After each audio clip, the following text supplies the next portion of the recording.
What is up guys? Assalamu alaikum. Welcome back to Ns Studio Vlogs. ক্ষুদ্র একজন biker হয়ে বৃহৎ একটা কাজের উদ্যোগ নিছি। সেটা হচ্ছে আমি যেহেতু ট্রাভেলিং করি, ঘুরে বেড়াই এবং ছোটোখাটো একজন বাইকার, সো আমার ছেলেটা বাইক রাইড করা শিখবে না, বাইক রাইড করবে না, ব্যাপারটা তো হতে পারে না, তাই না? যার কারণেই মাঝে মাঝেই ওকে নিয়ে একটু একটু বেরোই আমি। এবং আগে তো আমি R15 ভার্সন 3 ইউজ করতাম। সেই R15 ভার্সন 3 সে আসলে সামনের সিটে বসে হ্যান্ডেল নগর পাইতো না, এবং তার চেয়ে বড় ব্যাপার হচ্ছে যে আমি পিছনে বসে থাকলে ওরে মেনটেনেন্স করাটা একটু টাফ হয়ে যাইতো। আপনারা জানেন যে R15 ভার্সন 3 পিছনের সিট অনেক উঁচু, যার কারণে পিছনের সিটে বসে সামনের রাইডারকে বা সামনে কাউকে শেখাইতে গেলে এটা অনেক প্যারাদায়ক। সো সেই সময়ে পারি নাই।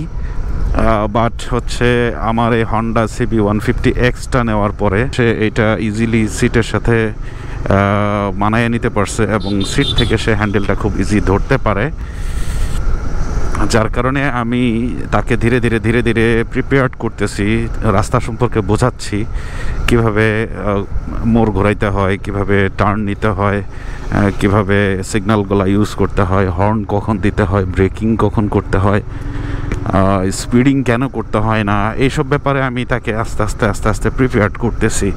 এবং আমি মনে করি যে ব্যক্তি বাইকিংয়ের সাথে জড়িত থাকবেন বা ট্রাভেলিং করবেন, সে আসলে কখনো অন্য কোনো নেশায় আসক্ত হওয়ার সুযোগ তার থাকবে না। কারণ প্রকৃতির প্রেমের নেশা যদি আপনার মনের ভিতরে জেঁকে বসে, তাহলে এর চেয়ে বড় পিনিকের কোনো কিছু নাই আসলে।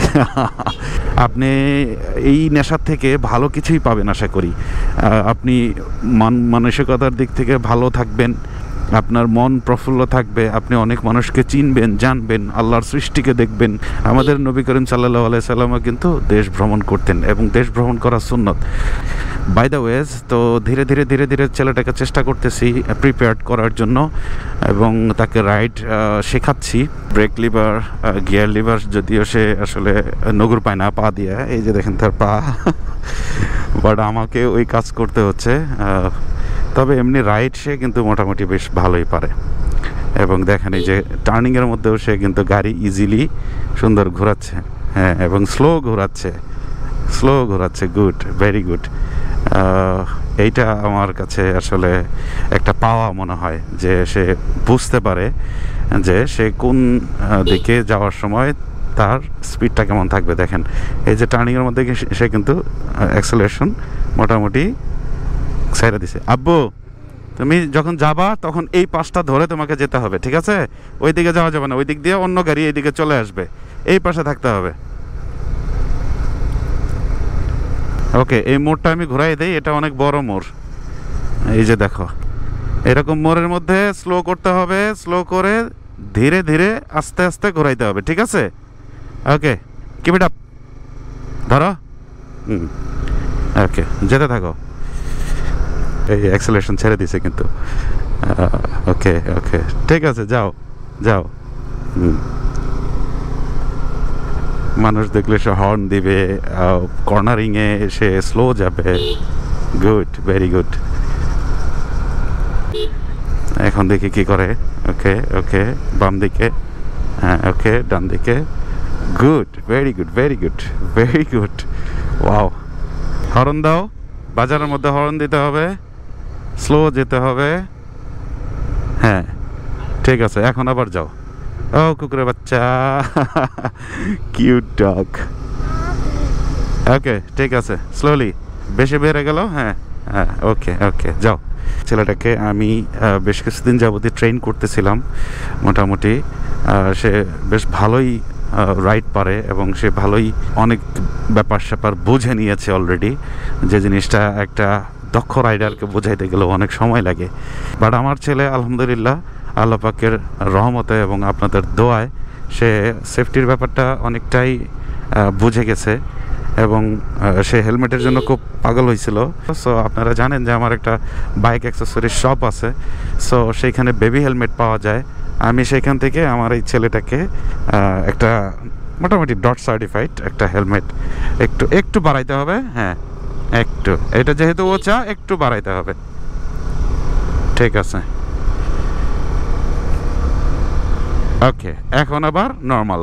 ঠিক আছে, একটা গতিতে যেতে থাকো। ঠিক আছে, তো তাকে ডট সার্টিফাইড একটা হেলমেট আমি তাকে দিয়েছি, যেটি সে হচ্ছে সাইকেল যখন চালায় সে তখনও হেলমেটটি পরে সাইকেল চালায়। Okay, good, very good, very good. Oh fine fine, very good. Okay, মোটামুটি বাইকটাকে সে ঘোরাইতে পারে, বেশ ভালোভাবেই ঘোরাইতে পারে। তারপরেও আমি তাকে লিমিট করে দিয়েছি এইদিকে এইদিকে। ওকে ওকে, হ্যাঁ গুড। অ্যাক্সেলারেশন দাও, প্রাইভেট আছে, আমি দাঁড়াও, এখানে ব্রেক করতে হবে একটু। ওকে, এখনকার ছেলেবেলে বাইক ছাড়া আসলে থাকে না, প্রত্যেকেরই বাইক লাগে এবং তারা বিনোদনের একটা মাধ্যম হয়ে গেছে এখন বাইক। সো সে যেটা করবেই, তাহলে তাকে প্রপারভাবে কেন আমি শিখাবো না? আব্বু বেড়ে গেছে, স্পিড বেড়ে গেছে।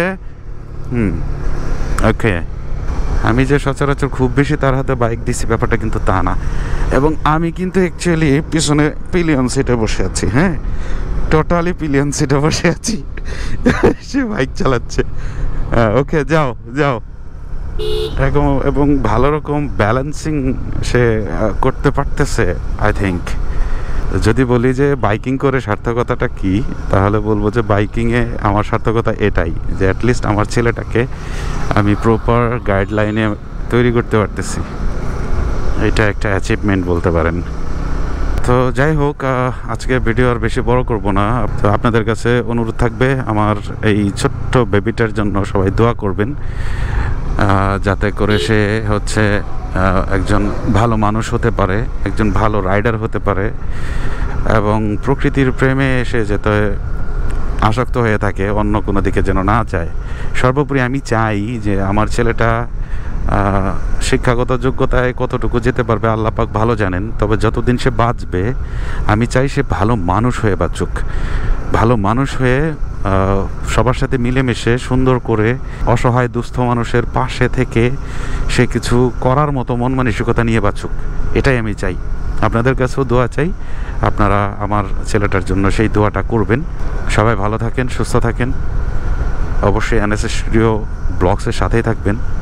আল্লাহ হাফেজ, টাটা, বাই বাই, ফিজ।